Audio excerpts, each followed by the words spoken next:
Just eat it, Olivia. Stop being so dramatic. My mom snapped, pushing the plate of shrimp pasta toward me. The familiar tightness crept into my throat just from the smell. Everyone else is enjoying it. You're ruining another family dinner. I'm Olivia Mitchell, 24, and for as long as I can remember, certain foods have made me sick. Not just uncomfortable, but really sick. Throat tightening, stomach cramping, dizziness kind of sick. But according to my family, I was just being difficult. Mom, please, I said quietly, pushing the plate away. You know seafood makes me ill. My sister Kate rolled her eyes from across the table. Oh, here we go again with your mysterious reactions. You ate fish sticks all the time when we were kids. That was before I started, but Dad cut me off. Enough. Your mother spent hours cooking this meal. The least you could do is show some appreciation. I looked down at my empty plate, fighting back tears. This was every family dinner, me trying to explain, then refusing to listen.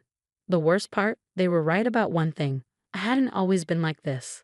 The reactions started when I was 16, and since then, the list of foods I couldn't tolerate kept growing.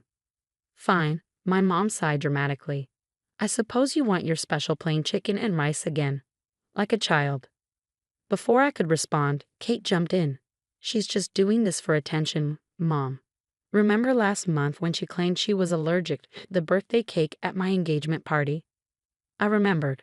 I also remembered spending that night violently ill. But nobody saw that part because I'd learned to hide my reactions. It was easier than dealing with their mockery. My dad reached across the table and put a small portion of pasta on my plate. Just try a bite, princess. Your mother's right. This picky eating has gone on long enough. I stared at the pasta, my heart racing. They didn't understand. They never understood. Every time I tried to explain about the throat tightening, the difficulty breathing, the crushing stomach pain, they dismissed it as anxiety or attention-seeking. I can't, I whispered, standing up. I'm sorry, but I can't. Sit down. Mom's voice cracked like a whip. You're 24 years old, for heaven's sake. This is ridiculous. I remained standing, gathering my courage. What's ridiculous is that none of you believe me. I've been telling you for years that something's wrong, but you won't listen. Kate snorted. Oh, we listen. We listen to your new food drama every single week. Last month it was dairy. Before that it was nuts. Now it's seafood. What's next, Air? Actually, a quiet voice spoke up from the end of the table. My brother Mike, who usually stayed out of these conflicts, cleared his throat. I've noticed she gets really red and blotchy after certain foods. Maybe there's something. Don't encourage her, Mom interrupted. She's perfectly fine. This is just like when she was convinced she had chronic fatigue in college. Remember that drama? I did remember. I also remember the doctor suggesting food allergy testing back then. But my parents had dismissed it as unnecessary. They were convinced it was all in my head. The shrimp pasta sat on my plate, taunting me. The smell alone was making my throat feel tight. But years of their disbelief had planted seeds of doubt in my own mind. Maybe they were right. Maybe I was being dramatic. With trembling hands, I picked up my fork. Everyone watched as I took a tiny bite, their expressions a mix of triumph and expectation. The reaction was almost immediate. My throat began to close, and a familiar panic set in. But this time it was different, worse than ever before. See, Mom said proudly, nothing happened. Just like we said. I tried to speak, to tell them something was very wrong. But no words came out. The room started spinning, and the last thing I heard was Mike's alarm voice saying, her face. Look at her face. Then everything went black. I woke up to bright lights and the steady beep of hospital monitors. Mike was sitting beside my bed, his face drawn with worry. In the hallway, I could hear my parents' voices arguing with someone. What happened? I managed to whisper. Mike squeezed my hand. You had a severe allergic reaction. They had to use 2 EpiPens in the ambulance. He paused, his voice thick with emotion. They said if we waited any longer to call 911. The door opened and a doctor walked in, followed by my pale-faced parents. Ms. Mitchell, she said, looking at her chart. We've got your initial test results back, and I have to say, I'm concerned about what I'm seeing. The doctor's words hung in the air as she pulled up my test results on her tablet. Ms. Mitchell has one of the most severe cases of multiple food protein intolerance syndrome I've seen, combined with several life-threatening allergies. My mother sank into the chair beside Mike, her face ashen. But she was fine as a child. This can't be right. Actually, the doctor continued, her voice firm. FPIES and severe allergies can develop at any age. Looking at her medical history, the symptoms started appearing in her teens. As no one investigated this before. Dad shifted uncomfortably. We thought she was just being particular about food. Particular? The doctor's eyebrows shot up. These test results show severe reactions to shellfish, dairy, nuts, and several other protein groups. This isn't about being particular. These reactions could be fatal. I watched as the weight of those words settled over my family. Years of dismissal, mockery, and forced feeding flashed through my mind. All those times I begged them to believe me, only to be told I was seeking attention. The blood tests also show significant inflammation markers. The doctor continued, turning the tablet so they could see. Her body has been under constant stress from repeated exposure to trigger foods. Frankly, I'm concerned about the long-term damage this has caused. Mom started crying quietly, but I felt oddly detached from her tears. Where was this concern when I was doubled over in pain after family dinners? Where was this worry when I begged to see a specialist? We'll need to run more comprehensive allergy panels, the doctor explained, but for now, I'm prescribing 2 EpiPens that she must carry at all times. And we'll need to discuss a strict elimination diet. I've basically been doing that already, I interrupted, my voice hoarse. When I could. When I was allowed to. The sharp intake of breath from my parents told me the blow had landed. Good. Mike, who had been quiet until now, spoke up. I should have said something sooner. I noticed how sick she would get, but I didn't want to cause problems. The doctor made some notes on her tablet.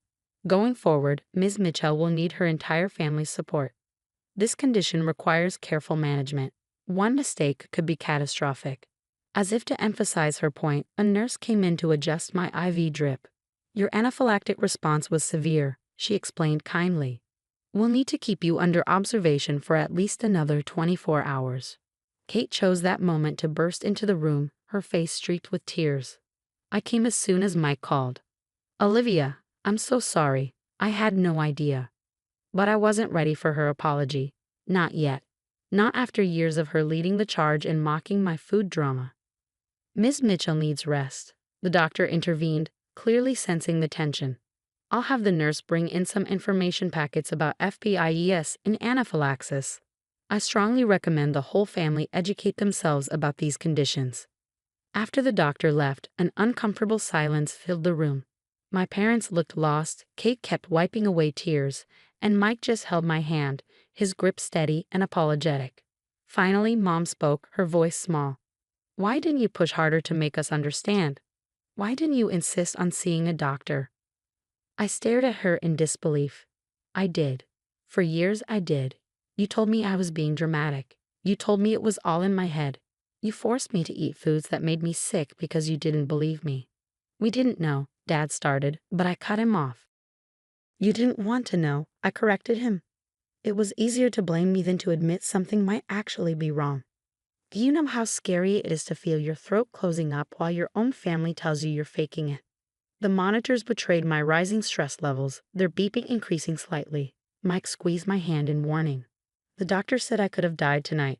I continued, my voice shaking. If Mike hadn't noticed my reaction and called 911, I could have died at our dinner table while you all told me to stop being dramatic. The truth of those words seemed to hit them like a physical blow. Mom started sobbing in earnest now. Dad looked like he aged 10 years, and Kate couldn't even meet my eyes. A nurse poked her head in. Everything okay in here? Her heart rate is elevated.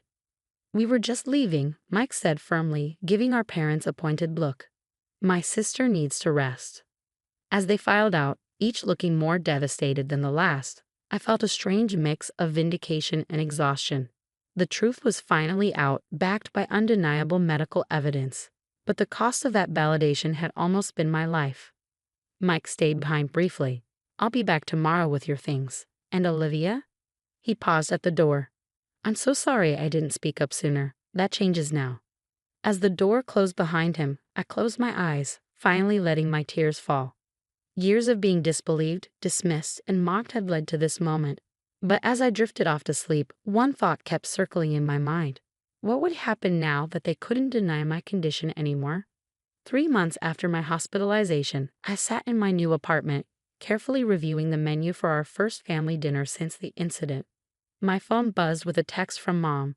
Just double checking. Olive oil is safe, right?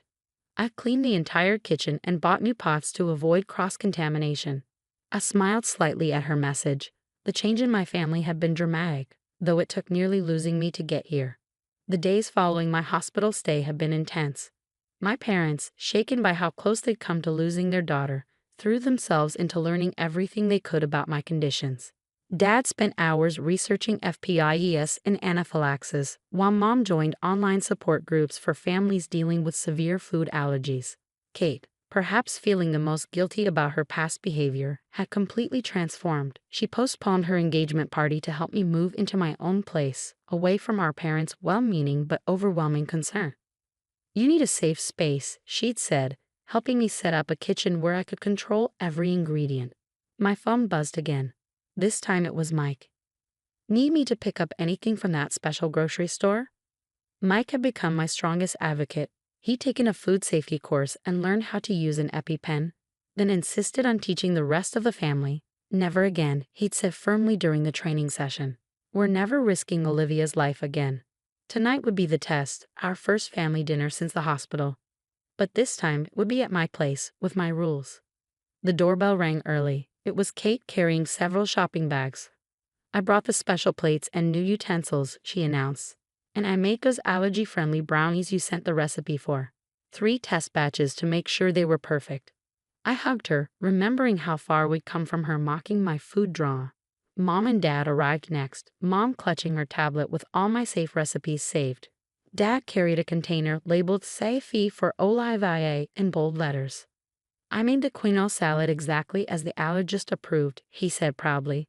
Mike arrived last, doing one final check of all the ingredients against my safe list before we sat down to eat. The dinner itself was surreal. Instead of pressuring me to eat dangerous foods, my family now watched anxiously as I took each bite, ready to spring into action at the slightest sign of a reaction. It was almost comical how far the pendulum had swung. "You can relax," I assured them, enjoying my safely prepared meal. "Everything's fine." "We can't help it," Mom said softly. "Every time I think about that night, about all the nights we didn't believe you." She trailed off, tears in her eyes. "I found your old diary," Kate admitted suddenly, "from high school. I was helping pack your room and, Olivia, the way you described those reactions, the pain, the fear, and we just kept dismissing you. How can you even stand to be around us?"